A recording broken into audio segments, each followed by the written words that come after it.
मेरे OPPO Find X8 Pro है और आज मैं दिखाना चाहता कि आप फेस अनलॉक कैसे सेट कर सकते हैं। सेटिंग्स लॉन्च करके शुरू करें और सुरक्षा और गोपनीयता पर स्क्रॉल करें। फिर से स्क्रॉल करें और डिवाइस अनलॉक पर जाएं। यहाँ फिंगरप्रिंट और फेस अनलॉक पर टैप करें। फेस सेक्शन चुनें और अपना स्क्रीन लॉक डालकर अब जोड़ने पर टैप करें।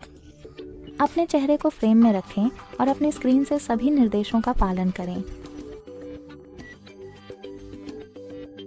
फिर डन पर टैप करें और वापस जाएं।